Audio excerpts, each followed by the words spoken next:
MLA కానివ్వండి, MP కానివ్వండి, దాదాపు 50% సీట్లు పెంచేటువంటి స్థానాలు ప్రతిపాదనకు తీసుకున్న నిర్ణయం పట్ల కామెంట్ ఏంటి? ఈరోజు గత 10 సంవత్సరాల కాలంలో ఈ దేశంలో అనేక సంవత్సరాలుగా పెండింగ్లు ఉన్నటువంటి ప్రధానమైనటువంటి సమస్యలన్నిటిని కూడా ఒక్కొక్కటిగా పరిష్కరిస్తూ ఏదైతే గత 20-30 సంవత్సరాల నుండి మహిళా బిల్లు పెండింగ్లో ఉన్నటువంటి అంశం మనందరికీ కూడా గుర్తున్నది.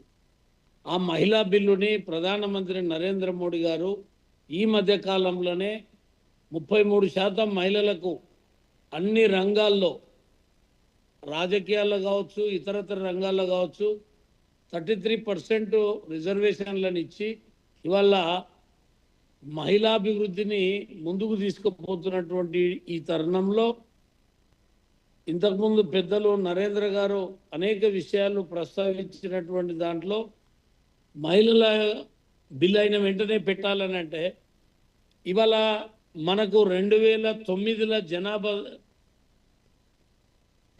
2000 సంవత్సర కాలంలో జనాభా సెన్సెస్ని ఆధారం చేసుకొని 2009 అన్ని పార్లమెంట్ అసెంబ్లీ నియోజకవర్గాల పునర్విభజన చేసుకొని ఆ తర్వాత ఎన్నికలకు పోవడం జరిగింది.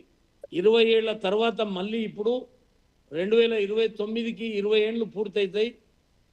మరి ఇప్పుడు ఈ జనగణన చేసి బలహీన వర్గాల బీసీ గణన చేసి నియోజకవర్గాల పునర్విభజన చేసి మహిళా రిజర్వేషన్ల బిల్లుని సఫలీకృతమైన తర్వాత వాటిని దీంతో పాటు జోడించి ఈ దేశంలో ఒకేసారి ఎన్నికలను జరపాలనేటువంటి ఒక లక్ష్యాన్ని తీసుకొని నరేంద్ర మోడీ గారు ఈరోజు ఏదైతే పార్లమెంటు సీట్లు 816 సీట్లకు పెంచి ఆ తర్వాత ఆయా అసెంబ్లీలలో కూడా మోర్ దెన్ 50% వరకు సీట్లు పెరిగేటువంటి అవకాశం ఉంది.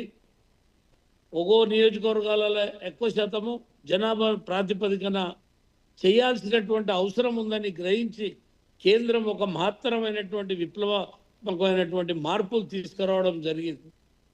ఇవాళ మనం ఎన్నో పార్లమెంటు స్థానాలను మనం చూస్తే 25 లక్షలు 30 లక్షలు కూడా ఉండి ఇలా కొన్ని పార్లమెంటు స్థానాలేమో 15 లక్షలు 14 లక్షలే ఉండి ఇలా వ్యత్యాసం ఉన్నటువంటి ఎక్కువ అంటే మనం మల్కాజిగిరి తీసుకున్నా లేకపోతే ఏదైతే చేవెళ్ళ పార్లమెంటు తీసుకున్నా ఇట్లా అనేకము లక్షల ఓట్లతోటి ఎక్కువ ఉండి ఇవాళ మనకు రావాల్సినటువంటి సీట్లు కూడా తగ్గిపోవడం జరిగింది. కాబట్టి ఇవాళ జనాభా ప్రాతిపదికన 2011 సెన్సస్ ప్రకారం 816 సీట్లని పెంచి 273 సీట్లు మహిళలకు కేటాయించి అదే క్రమంలో తెలంగాణలో కూడా 8 పార్లమెంటు సీట్లు 8-9 పార్లమెంటు సీట్లు, ఆంధ్రప్రదేశ్లో 12-13 పార్లమెంటు సీట్లు, వాటితో పాటు అసెంబ్లీ సీట్లు కూడా పెరగడం, జనాభా తక్కువ ఉండి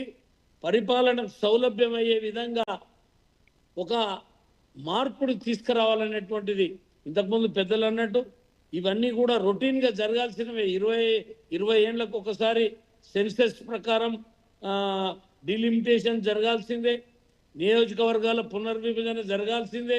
కాబట్టి మరి ఇప్పుడు ఈ రకమైనటువంటి నిర్ణయం తీసుకోవడం మహిళలకు ఈసారి 33% మహిళలు రేపు శాసనసభలో కానీ పార్లమెంట్లో కానీ అత్యధిక స్థానాలు మహిళలు వచ్చేటువంటి అవకాశం ఉన్నదాన్ని ఇలా మనందరం కూడా స్వాగతించేటువంటి అవకాశం ఉంది. రాజకీయంగా అనేక విధాలుగా మాట్లాడవచ్చు, అది కాదు ఇలా సమాజంలో మహిళల పట్ల తీసుకున్నటువంటి నిర్ణయం దీన్ని మనం అందరం కూడా స్వాగతించాలనేది మా అభిప్రాయంగా మేము వ్యక్తం చేస్తున్నాం. నరేంద్ర మోడీ గారికి ప్రత్యేకమైన హృదయపూర్వక ఏదైతే ధన్యవాదాలు తెలుపుతున్నాం ఈ సందర్భంగా. ఓకే ఓకే ఓకే ఆచార్య గారు. తర్వాత మాజీ